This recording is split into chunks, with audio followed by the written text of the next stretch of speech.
বিশেষ করে আমি সিলেটে অনেক বাড়িঘর জ্বালিয়েছি, আমি সিলেটের মানুষ, আমি সিলেটের মেয়র। আমাদেরকে বিশেষ করে আমি সহ বাংলাদেশের সব মেয়র কাউন্সিলরদেরকে তারা কলমের কুচায়, এক কুচায় তারা এদেরকে নির্বাচিত প্রতিনিধিকে বাতিল করে দিয়েছে। এবং আরো বিষয় যেটা হলো, শুধু আমাদের কোন সমস্ত পৌরসভা, পৌরসভার কাউন্সিলর, তারপরে উপজেলা পরিষদ, জেলা পরিষদ সবাইকে তারা বাতিল করে, নির্বাচিত প্রতিনিধিকে বাতিল করে। এটারও বিচার কিন্তু বাংলার মাটিতে একদিন হবে।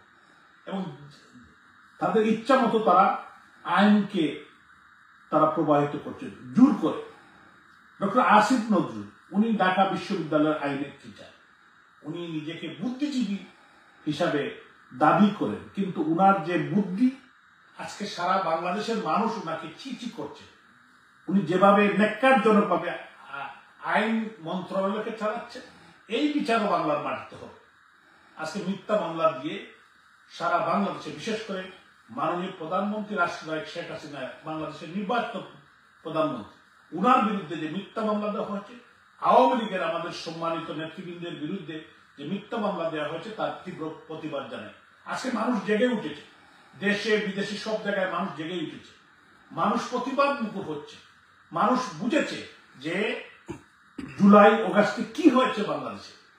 আমাদের তরুণ সমাজ এবং আমাদের যুব সমাজ, আমাদের ছাত্র সমাজ, কমলমতি যারা, একটি দুষ্টু চক্র। ডক্টর মোহাম্মদ ইউনূস, আপনারা দেখেছেন ক্লিন্টন ফাউন্ডেশনে উনি মাহফুজুর রহমানকে পরিচয় করিয়ে দিতে গিয়ে বলেছেন যে হিজ এ প্ল্যানার, মাস্টার প্ল্যান করেই তারা এটা করেছে। এই মাস্টার প্ল্যান যারা করেছেন, ডক্টর মোহাম্মদ ইউনূস, মাহফুজুর রহমান সহ যারা সমন্বয়ক ছিলেন, এবং আরো যারা তাদের আন্তর্জাতিক প্রভুরা, তারাই তো বাংলাদেশে তারা যে তথাকথিত গণহত্যার কথা বলে, সেই গণহত্যা তারাই ঘটিয়েছেন। এই বিচারের জন্য তারাই দায়ী। এটা তাদেরকে বিচারে কাঠ করে দাঁড় করতে হবে। এবং 5ই আগস্টের পরে হাজার হাজার নেতাকর্মী, মা বোনদের ইজ্জত লুণ্ঠন, বাড়িঘর পুড়িয়ে দেওয়া হয়েছে। আমাদের সিলেটের একজন কৃতি সন্তান, আমাদের সাবেক পররাষ্ট্রমন্ত্রী ডক্টর এ কে আব্দুল মোমিন, উনার এবং সাবেক অর্থমন্ত্রী, আমাদের সাবেক অর্থমন্ত্রী আবুল মাল আব্দুল মুহিত সাহেব, উনাদের বাড়িটা জ্বালিয়ে দেওয়া হয়েছে।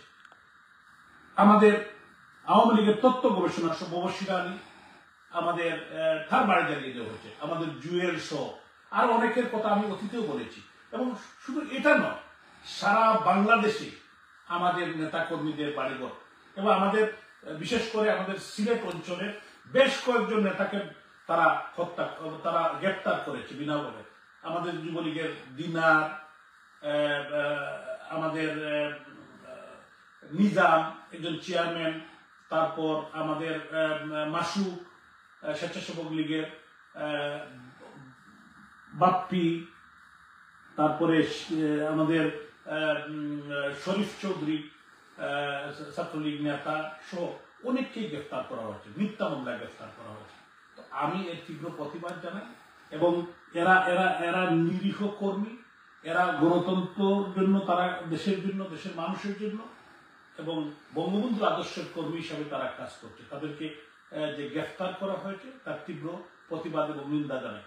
তো আরো যারা গ্রেফতার হয়েছেন, তাদের যদি সারা বাংলাদেশের যে নেতা কর্মীরা আজকে গ্রেফতার হয়েছে, এবং বিশেষ করে আমাদের সাবেক কয়েকজন সংসদ সদস্য, সাবেক মন্ত্রী এবং এমপিদেরকে গ্রেফতার করা হয়েছে। অনেকেই অসুস্থ, তাদেরকে গ্রেফতার করা হয়েছে। তো আমি এর তীব্র নিন্দা প্রতিবাদ জানাই। এবং এটা বন্ধ করার জন্য আমি দেশবাসীকে ঐক্যবদ্ধভাবে আমরা এদের বিরুদ্ধে জোর আন্দোলন চালিয়ে যেতে হবে। কারণ এরা একটা অবৈধ দখলদারি সরকার। তারা আমাদের সেন্ট মার্টিনকে বিদেশিদের কাছে দিতে চায়, আমাদের পার্বত্য অঞ্চলকে দিয়ে দিতে চায়, এবং আমাদের যে খনিজ সম্পদকে দিয়ে দিতে চায়।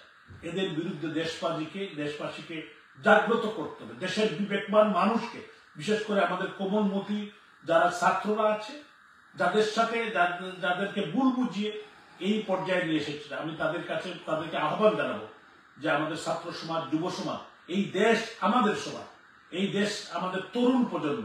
আমরা বিশ্বাস করি আগামী প্রজন্ম মাননীয় প্রধানমন্ত্রী রাষ্ট্রনায়ক শেখ হাসিনার নেতৃত্বে যে উন্নত রাষ্ট্র দিকে উনি নিয়ে যাচ্ছিলেন, সেই উন্নত রাষ্ট্রকে আজকে অনেক দূর তারা পিছিয়ে দিয়েছে। আবারও মাননীয় প্রধানমন্ত্রী শেখ হাসিনার নেতৃত্বে এই দেশ এগিয়ে যাবে, এটাই আমার প্রত্যাশা।